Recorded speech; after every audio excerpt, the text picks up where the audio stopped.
Bismillahirrahmanirrahim. Assalamualaikum warahmatullahi wabarakatuh. Perkenalkan, nama saya Cut Endah Puspasari, dosen pengampu fikih mawaris dari STAI Al-Wasliyah Banda Aceh.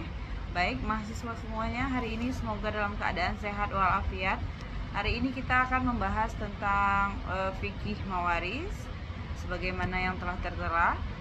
Baik, dalam pelajaran ini, dalam mata kuliah ini diharapkan mahasiswa mampu menjelaskan pengantar fikih mawaris dalam model kewarisan sebelum datangnya Islam dan sesudah Islam, dengan indikator bahwasanya mampu menjelaskan dan menguraikan konsep dasar, pengertian secara bahasa, istilah dan hukum, serta perbedaan yang terdapat dalam penerapan dalam lintas masa.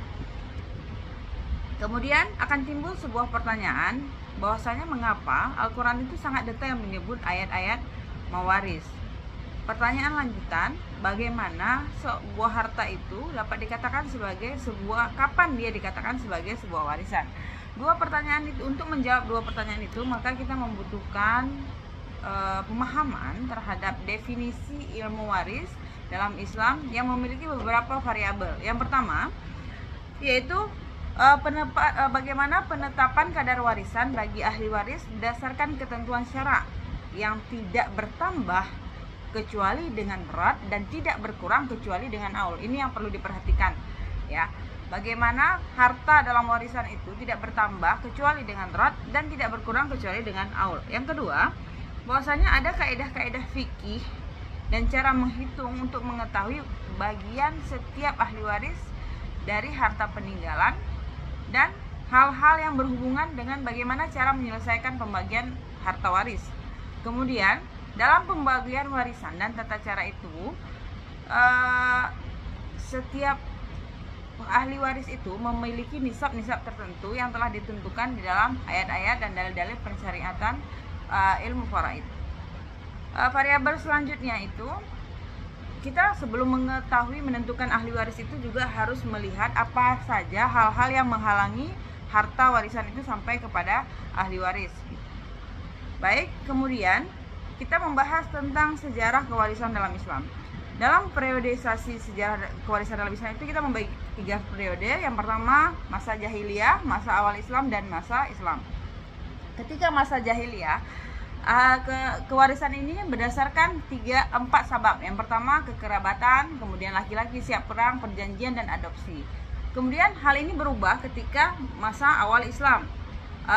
Kewarisan awal Islam itu disebabkan dua sebab dan 2 faktor. Yang pertama kekerabatan, yang kedua adalah muakhah. Kemudian ketika Islam sudah datang secara sempurna, ada 3 sebab yang perlu diperhatikan ketika seseorang mendapat warisan. Yang pertama nikah, pernikahan, adanya akad pernikahan, kemudian ada nasab, keturunan, anak, ibu, bapak, kakek, dan seterusnya, kemudian anak yang ke bawah dan seterusnya. Yang ketiga wala, perbudakan. Nah, kemudian yang perlu kita perhatikan juga ada hal-hal yang membatalkan warisan. Yang pertama, berbeda agama, pembunuhan, dan murtad. Dan ketiga hal itu yang membatalkan kepemilikan dari harta warisan. Jadi seorang anak apabila membunuh ayahnya, maka dia tidak berhak untuk mendapatkan warisan tersebut. Begitu juga ketika berbeda agama ataupun murtad dari agama Islam.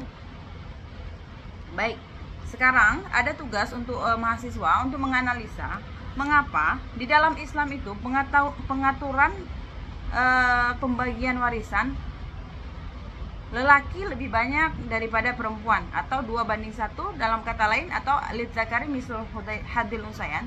Tolong rekan-rekan mahasiswa menganalisa mengapa hal itu bisa terjadi dengan analisa yang logis berdasarkan syariat gitu, berdasarkan dalil-dalil pensyariatan.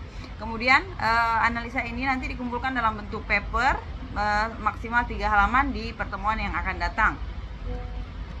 Baik, kesimpulannya apa? Bahwa ilmu faraid ini merupakan sebuah konsep sistem pembagian harta dalam warisan dalam hukum Islam yang mengedepankan sebenarnya unsur keadilan. Ketika pada rekan-rekan mahasiswa ini bisa menjawab analisa yang saya tanya tadi, tentu akan mendapatkan bahwasanya kesimpulannya bagaimana? Bahwa hukum faraid dalam Islam ini mengedepankan unsur keadilan. dengan pembagian yang sangat detail, terstruktur dan sistematis berdasarkan hak dan kewajiban yang terukur yang dibebankan kepada setiap individu. Nah, jadi ketika kita bisa menjawab analisa tersebut, maka akan timbul kesimpulan ini. Maka untuk itu tugasnya adalah mengerjakan analisa itu, mengapa lelaki diberikan hak lebih banyak daripada perempuan dalam pengaturan pembagian hukum waris dalam Islam. Baik, sekian dulu. Terima kasih. Selamat belajar dan menemukan filosofis makna keadilan dalam pembagian ilmu waris. Wabillahi taufiq wal hidayah. Wassalamualaikum warahmatullahi wabarakatuh.